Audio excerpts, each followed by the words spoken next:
Budapešť je mesto známe svojou históriou.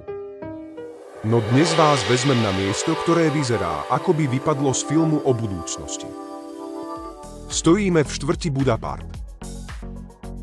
Dlho očakávaný projekt, ktorý mal priniesť moderný luxus na breh Dunaja. Dnes budem testovať novootvorený Radisson Hotel Budapart, ktorý sľubuje škandinávsky pokoj uprostred maďarskej metropoly. Ale to nie je všetko. Mojím hlavným cieľom je tento gigant. Mall Campus. So svojimi 143 metrami je to vôbec prvý skutočný mrakodrap v Maďarsku. Ukážem vám, ako vyzerá život v jeho tieň. Ochutnáme lokálnu gastronómiu a nakoniec vystúpime na Skydeck. Najvyšší verejne dostupný bod v Maďarsku. Poďme sa ubytovať.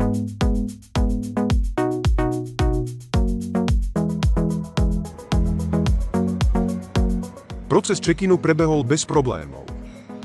Personál bol mimoriadne zdvorilý.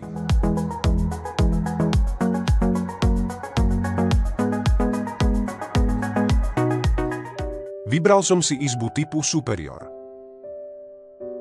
Prvý dojem. Ohromujúci pokoj. Interiér je definíciou moderného komfortu. Žiadne zbytočné ozdoby, len čisté línie. Každý kút tu má svoj zmysel. Pracovný kút pri okne nie je len funkčným miestom, ale vďaka minimalistickej stoličke a čistým líniám stola pôsobí takmer ako architektonický prvok.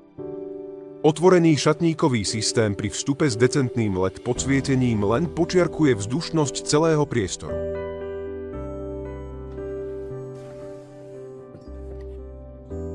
Tu nič neprekáža, nič nekričí. Skutočne elegantné útočisko pre náročného cestovateľa. Čo ma však skutočne zaujalo, je kúpeľňa. Často sa stáva, že aj v štvorhviezdičkových hoteloch nájdete lacné plastové detaily. Tu nie. Všetko od batérií až po obklady pôsobí elegantne.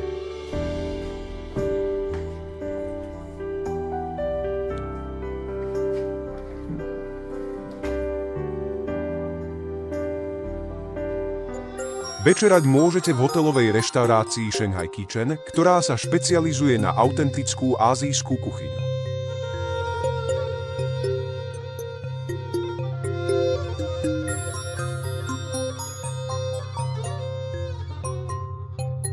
Predtým, než sa zajtra vydáme na samotný vrchol mrakodrapu Mall Campus, musíme navštíviť miesto, ktoré ponúka prvú ochutnávku výšok. Na 7. poschodí hotela sa totiž skrýva rooftop bar. Nie je to ten typ hlučného baru, aký nájdete v centre mesta. Toto miesto nesie jasný punt exkluzivity.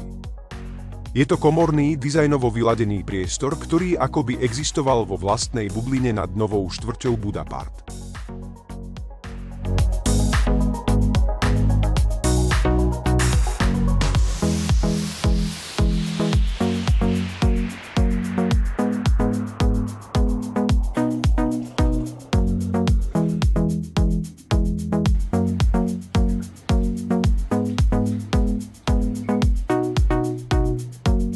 Raňajky sú pre mňa kritickým bodom každého hodnotenia. Podávajú sa v reštaurácii Shanghai Kitchen na prízemí. Musím povedať, že výber ma prekvapil. Nejde o typický kontinentálny bufet. Nájdete tu stanicu s čerstvými šťavami, širokú paletu lokálnych syrov a údenín, ktoré nesú pečať maďarskej kvality a samozrejme sekciu teplých jedál. Atmosféra v reštaurácii je vďaka preskleným stenám plná prirodzeného svetla, čo je ideálny štart do dňa. Práve toto ranné svetlo odhaľuje v plnej kráse náš ďalší cieľ. Stačí len prekročiť prach a nechať sa pohltiť architektúrou budúcnosti.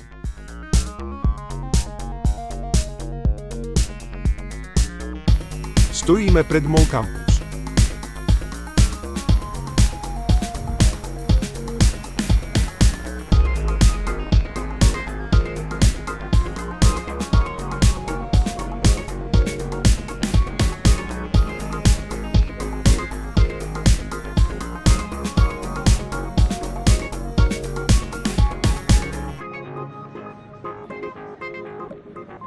Táto budova je skutočný technologický skvost. Tento výťah je zážitok sám o sebe. Zrýchlenie je plynulé a za pár sekúnd sa ocitáme v inej dimenzii. Vítajte na Skydecku. Ak by ste sa rozhodli ísť pešo, čakalo by vás presne 900 schodov. Sme na 29. poschodí vo výške 120 metrov nad zemou. Samotný vrchol veže siaha až do 143 metrov. Pozrite sa na to. Celá Budapešť je vám pod nohami. To, čo robí tento Skydeck výnimočným, je jeho otvorenosť. Nie ste zavretí za hrubým sklom v klimatizovanej miestnosti, cítite vietor a počujete tlmený hluk mesta pod vami. Sklenené tabule sú navrhnuté tak, aby ste mali pocit, že sa doslova vznášate nad mestom.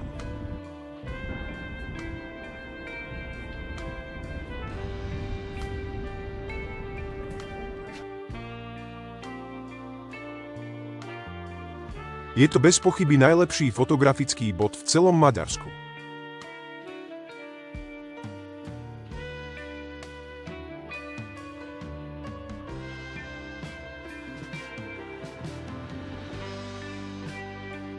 Sme na konci našej cesty.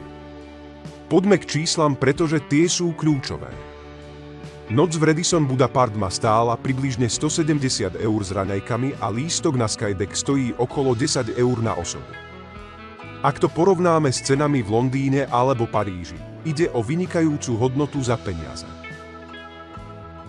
Môj verdikt. Štvrť Blu Park a Mall Campus sú jasným dôkazom, že Budapešť sa posúva vpred. Servis v Radisson bol bezchybný a zážitok zo Skydecku je niečo, čo by mal absolvovať každý návštevník mesta, ktorý chce vidieť viac než len parlament. Ďakujem vám, že ste sa ku mne dnes pripojili. Ak sa vám táto recenzia páčila, nezabudnite na like a odber, aby vám neunikli ďalšie cesty za tým najlepším, čo svet cestovania ponúka. Dovidenia na budúce.